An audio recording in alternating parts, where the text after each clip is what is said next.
really realize what's going on with them. The educational system is not what it should be. I think as libraries are being closed and bookstores are being downsized, and small bookstores are disappearing, the large bookstores are disappearing, it's really becoming something that people really can't use in their literary arsenal.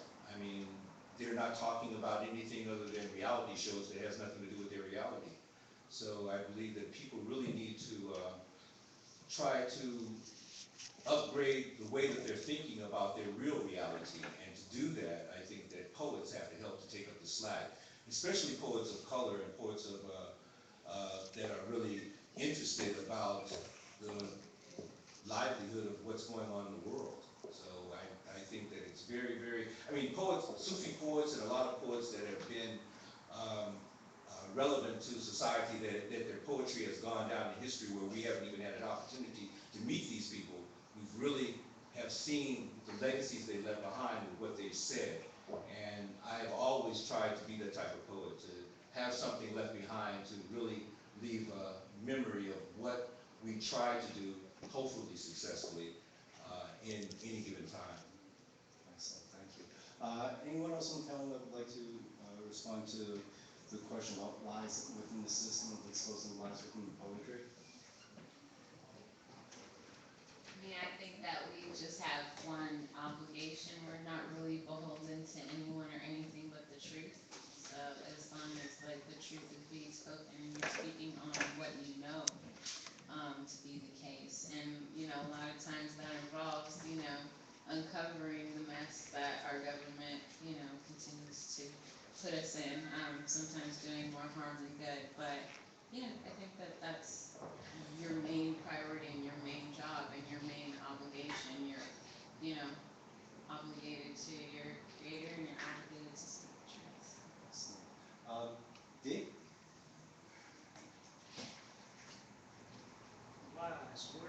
Lies and deception. Where do I begin with that topic? Well, we have to consider who's responsible for putting all these moronic reality shows on American television for the past 12 years. You have to also consider who owns the media in this country and what percentage of groups own the media in this country. There was a book that I read as far back as the early 1990s, and it totally changed the way that I look at media in this country and how that media affects how regular people like everyone seated here sees the world and sees each other. It's called The Media Monopoly by Ben H. Bagdickian, and there have been at least 13 or 14 different editions of this book. It's been out since 1982, I think. And Ben H. Bagdickian once prophesied that the media, back then, that the media was owned by at least 40 different corporations. And this monopoly, this small group of the privileged few that have control of the media and tweaks what each of us see and how we see ourselves, is now down to at least 6 corporations now. That's 6 money-grubbing individuals who affect what we see. And to provide an alternative for the lies and deception that these corporations put out, that's where poets come in. Yes. Excellent, thank you. Going to move on to our next poet. We'll bring it local back to home here in Venice. Wanted to ask Rex to go next, if you want to share a poem with us. All right. This is called You've Forgotten How to Scream. Did you think one day you'd wake up to find that everything is fair? Do you get up in the morning and pump up your head with air? Do you think your leaders work for you and are all right-thinking folk? Don't you see them with their child sex slaves doing endless lines of coke? To them you're another worker ox tethered to their yoke, taxed to pay for their misdeeds, the butt of all their jokes. The alarm's gone off, you're still asleep, you prefer your waking dream. With TV's lulling reassurances, you've forgotten how to scream. Your doctor sells you poison and death that comes on long and slow. You're addicted to their lies like meth you just don't want to know. That you're a guinea pig, a consumer report sucked down by their undertow. Your chronic ill health provides their wealth, your misery makes them glow. The alarm's gone off, you're still asleep, you prefer your waking dream. With TV's lulling reassurances, you've forgotten how to scream. It's election time, and the ruling class has coughed up 2 more of its sons. They both think the same in this transparent game that guarantees nothing gets done. It should be clear to any fool it's always been one-party rule. The only thing rising is scum. No one thinks it's strange, only the spokespeople change. Their agenda is enforced with a gun. The alarm's gone off. You're still asleep. You prefer your waking dream. With TV's lulling reassurances, you've forgotten how to scream.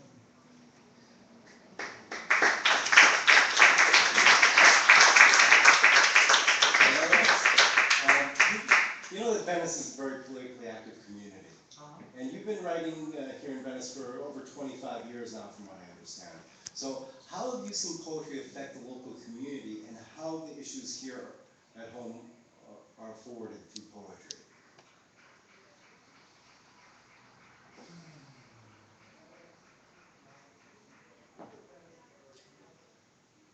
Well, you know, in Venice, we have Beyond Baroque. And so, you know, there's a strong home for poetry, a strong base for poetry in Venice, going back to when Beyond Baroque was over on Washington Boulevard. The beat poetry scene that existed here in the 50s with John Thomas and Stuart Perkoff and those people was more transcendentalist than political, in the sense that, like Ginsberg and those people, they looked at sort of the bigger picture, and that bigger picture had political implications. Sort of more of an anti-materialist stance, more of a peace stance.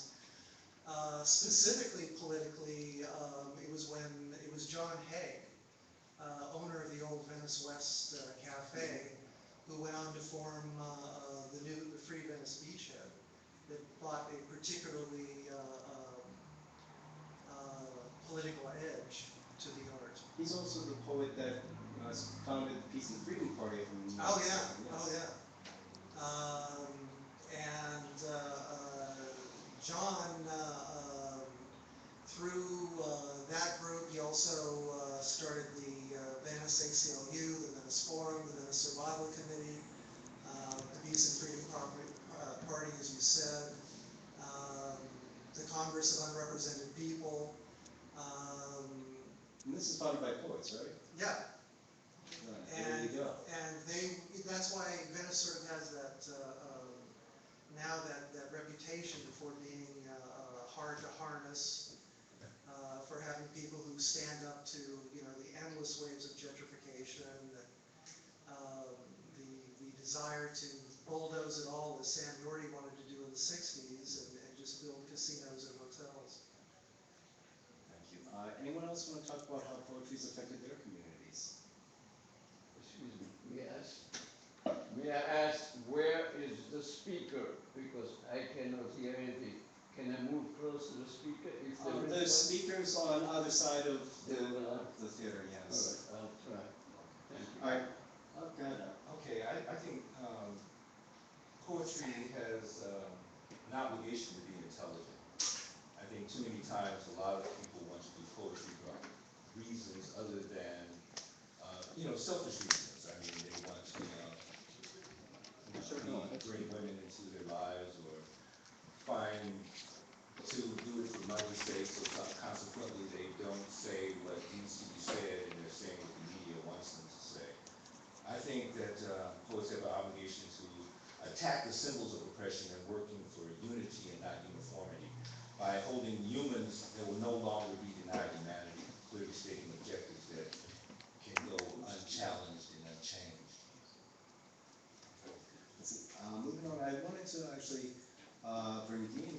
conversation here. Could you start us off with a poem? Sure. I have at least 2 poems in this following anthology. Sparring with Beatnik Ghost, Volume 2, Number 1, which came out last year. And the poem I'm about to go into happens to be about one of Los Angeles's, the founder of Happy Arts.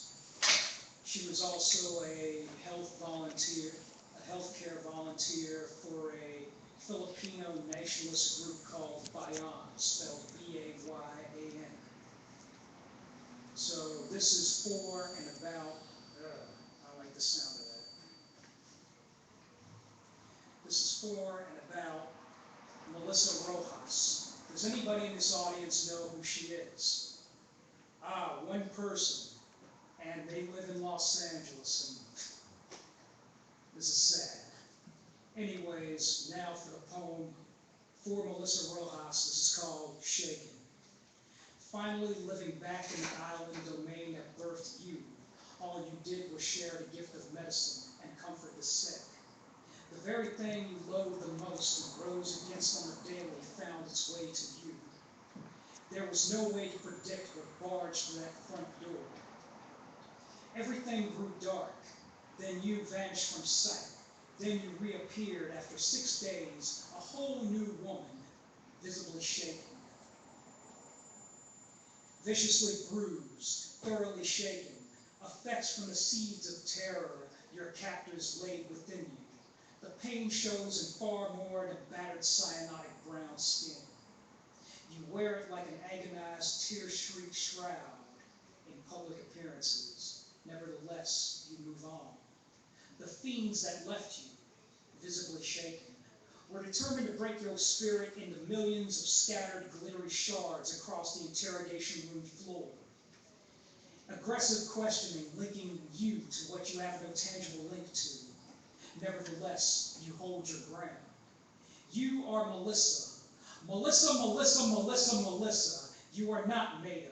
You are not with New People's Army. You are not with the Communist Party. You are not the property of the Philippines, the United States. Your human rights should be respected. You will not enter their fold. You will not let your faceless captors or any man overpower you. Your body is not theirs to smash like some hated plaything. Under torture, you died, piece by piece, thousands of times over, and resurrected from it all, a woman, visibly shaken, with a stronger resolve. Keep sharing your tragedy. Your voice is the new voice for the disappeared, still unsurfaced. Justice shall be yours and theirs. On May 19, 2009, Melissa Rojas, an activist and poet from Los Angeles who had been doing volunteer health work in Tarlac province in the Philippines, was kidnapped along with 2 other health volunteers for a non-governmental nationalist group called Bayan. And that poem was called Shaken, based on actual events. Thank you, Dave. And that came out of the book, Sparring with Beatnik Ghost, Volume 2, Number 1. And if you like what you just heard, I happen to have copies on for sale for $20. Thank you, Dave. Now, I know that you work in San Francisco a lot with like the anarchist movement. Is that okay? Now, so I wanted to ask you kind of how anarchism works with poetry and the different movements. Specifically, what role does poetry play for those who find themselves outside of or on the fringe of the social political system? That's a tough question to ask, and I'm going to try to do it to the best of my ability. There's a lot of people whose idea of anarchy happens to come basically from, God damn it, I may have to use this mic. I don't know if it's the mic or